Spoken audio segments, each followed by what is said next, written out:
নমস্কার বন্ধুরা বন্ধুরা আপনারা কেমন আছেন? সবাই নিশ্চয়ই ভালো আছেন, সবসময় ভালো থাকবেন।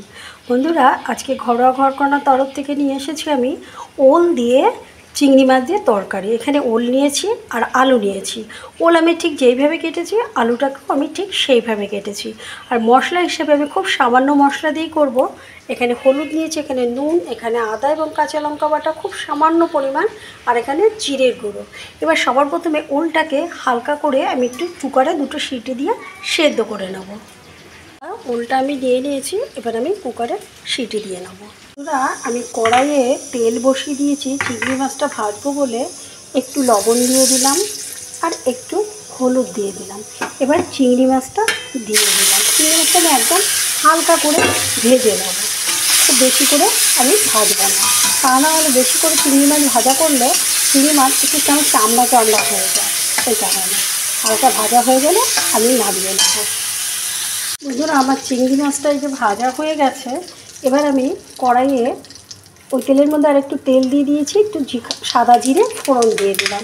এবার জিরেটা যখন একটু গন্ধ বের হবে তখন আমি আলুটা দিয়ে একটু হালকা করে ভেজে নেব। এবার আলুটা দিয়ে হালকা করে একটু ভেজে নেব নাড়িয়ে। এবার আমি তুলে দেখব আলুটা হালকা ভাজা হয়েছে। এখন আমি নুনটা দিয়ে দেবো আর হলুদটা দিয়ে দেবো। নুন আর হলুদটা দিয়ে আবার একটু ভেজে নেব, এখন আমি একবারে এই জিরের গুঁড়ো আর আদা কাঁচা লঙ্কা যে আমি বেটে রেখেছিলাম সেটা দিয়ে দেবো। একটুখানি জল দিয়ে আমি কষাবো, হ্যাঁ, তা না হলে হয়তো মশলাগুলো পুড়ে যাবে, লেগে যাবে। একটু জল দিয়ে, সামান্য জল দিয়ে আমি কষি। বন্ধুরা আমি খুব সামান্য পরিমাণে একটু জল দিচ্ছি, তা না হলে শুকনো মশলাগুলো পুড়ে যাবে। এবার আমি ঢেকে দেবো। এটা একটু সেদ্ধ হয়ে গেলে, যেহেতু আমার ওলটা সেদ্ধ করা, আমি তারপরে দেবো, নাহলে একদম গলে যাবে। এবার আমি ঢেকে দেবো।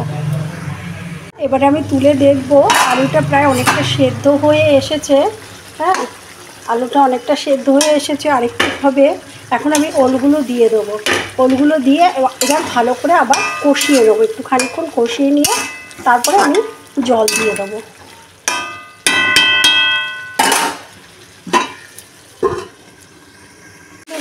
আলু আর ওলটা একদম কষে গেছে, নিচে লেগে যাচ্ছে। এখন আমি পরিমাণ মতো জল দিয়ে দেবো। পরিমাণ মতো জলটা দিয়ে দেবো। একটু ফুটে গেলে আমি চিংড়ি মাছটা আমি দিয়ে দেবো।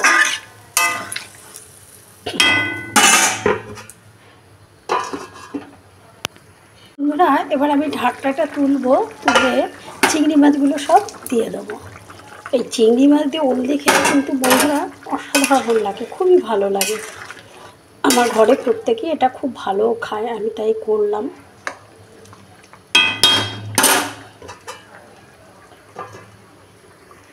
বন্ধুরা এবার আমি ঢাকনা তুলছি, হয়ে গেছে। আমি এইটুকু ঝোল রাখবো, যেহেতু ওল ঝোলটাকে একটু টেনে নেবে। হ্যাঁ, ঠান্ডা হয়ে গেলে টেনে নেবে। এইটুকু ঝোল রাখবো। এখন আমি গ্যাস অফ করে নামিয়ে নেব। বন্ধুরা আমার ওল দিয়ে চিংড়ি মাছ দিয়ে আমার তরকারি হয়ে গেছে। যদি আপনাদের আমার এই রেসিপি ভালো লেগে থাকে অবশ্যই বন্ধুরা আমার পাশে থাকবেন। বন্ধুরা সবসময় ভালো থাকবেন। আজকের মতো শেষ করছি, আবার নেক্সট কোনো ভিডিওতে দেখা হবে। ততক্ষণের জন্য বন্ধুরা ভালো থাকুন আর সুস্থ থাকুন।